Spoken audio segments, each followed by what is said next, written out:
Military trial नहीं होना चाहिए। अब जो स्टांस उस पहली प्रेस कॉन्फ्रेंस में पाकिस्तान तहरीक इंसाफ के सेक्रेटरी जनरल सलमान अकरम राजा साहब ने लिया, अब ये देख लें कि क्या हुआ। यूरोपियन यूनियन की स्पोक्स पर्सन की तरफ से जो कंसर्न शो की गई हैं, जो मिलिट्री कोर्ट्स के अंदर 25 सिविलियंस को सजा सुनाई गई है, वो बड़ी सीरियस है और ये वही तशवीश है जिसका इजहार पाकिस्तान तहरीक इंसाफ उस फैसले के फौरी बाद कर चुकी है। हम आज भी इस फैसले पे तशवीश का इजहार करते हैं और हम यही समझते हैं कि सिविलियंस का मिलिट्री ट्रायल नहीं होना चाहिए। इस पे जो परेशान कुन बात है वो ये है कि सिविल एंड पॉलिटिकल राइट्स का जो आलमी मुआहिदा है, जिसे ICCPR कहा जाता है, जिसका पाकिस्तान सिग्नेटरी है, उस मुआहिदे की रूह से आर्टिकल 14 जो उस मुआहिदे का है वो पाकिस्तान को पाबंद करता है कि वो मुनसिफाना और मजाज समात जो है उस ट्रायल को इंश्योर करे और फिर उनके फैसले जो है वो भी पब्लिक जो है वो किए जाए। और साथ ये भी है कि जब आपने ICCPR का मुआहिदा साइन किया तो उसकी रूह से आप उस किस्म के 27 और मुआहिदों के पे भी आपने अपनी रजामंदी का इजहार किया, और जिसमें यही सिविल और पॉलिटिकल राइट्स और शफाफ जो ट्रायल है वो उसको इंश्योर किए जाने की शकें मौजूद हैं। अब इस हवाले से हम ये समझते हैं कि ये हुकूमत जो है ये इतनी आगे चली गई है कि अपनी ज़ाती अना, अपना रिवेंज और अपने पॉलिटिकल राइवल्स को ख़त्म करने के लिए ये पाकिस्तान के बैनुल-अक़वामी मुआहिदों की वायलेशन भी करने को तैयार हो गए। और ना सिर्फ ये कि यूरोपियन यूनियन के स्पोक्स पर्सन ने इस पे तशवीश का इजहार किया है, बल्कि अगर आपको स्टेटमेंट आपकी नज़र से गुजरी हो तो उन्होंने GSP+ स्टेटस के हवाले से भी अपनी कंसर्न शो की है। GSP+ स्टेटस पाकिस्तान को अवार्ड होने से पहले और बाद का फ़र्क यह है कि यूरोपियन मार्केट्स के अंदर GSP+ स्टेटस मिलने के बाद आपकी एक्सपोर्ट्स 65% बढ़ गई थी। आपकी 5.4 बिलियन यूरो की एक्सपोर्ट है यूरोपियन मार्केट्स के अंदर। और शायद आपको अंदाज़ा होगा, मेरे दोस्त बैठे हैं और जो इल्म रखते हैं, तारीख भी जानते हैं, कि GSP+ स्टेटस लेने के लिए पाकिस्तान को बहैसियत रियासत, बहैसियत मुल्क कितने पापड़ बेलने पड़े। ये किसी एक हुकूमत का नहीं बल्कि कई रिजीम्स में, कई गवर्नमेंट्स में, मुख्तलिफ हुकूमतों में रियासत ने, हुकूमत ने कोशिशें की, लॉबीज की, बार बार जो है हमें रिजेक्ट किया जाता रहा, यूरोपियन यूनियन में बार बार इनकार होता रहा और बड़ी मुश्किल से बहुत सी गारंटीज और बहुत सी कंप्लाइंसेस इंश्योर करने के बाद हमें GSP+ का स्टेटस दिया गया है। सिर्फ अपने सियासी मुखालिफिन को ख़त्म करने के लिए,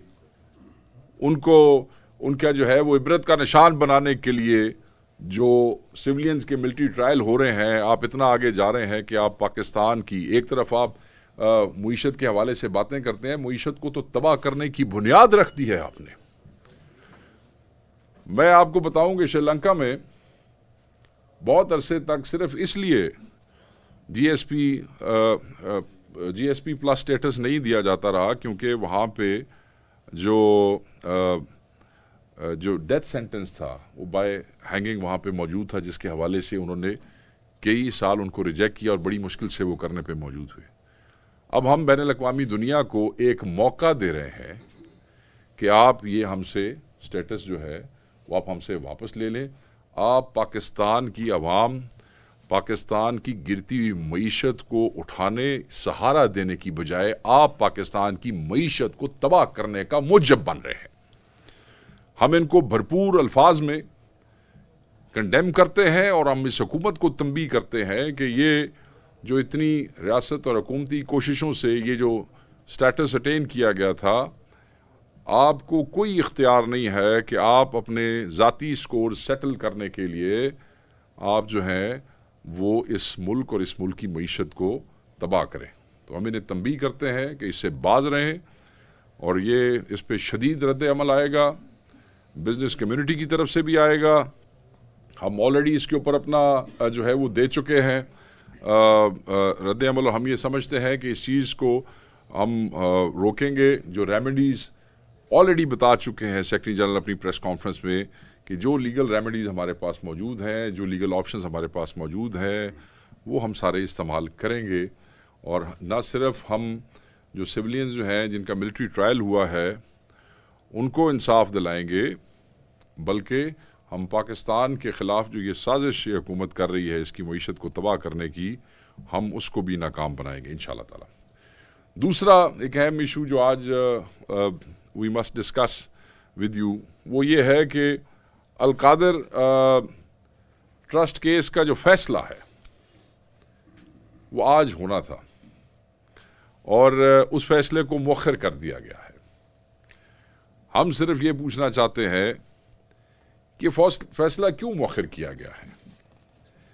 और मुझे समझ नहीं आ रही कि ये फैसला जो है वो कहाँ लिखा जा रहा है कि वो जो है इतनी मुश्किल पेश आ रही है कि जब फैसला सुनाया जाना था तो उसको मुअख्खर कर दिया गया है। हम ये समझते हैं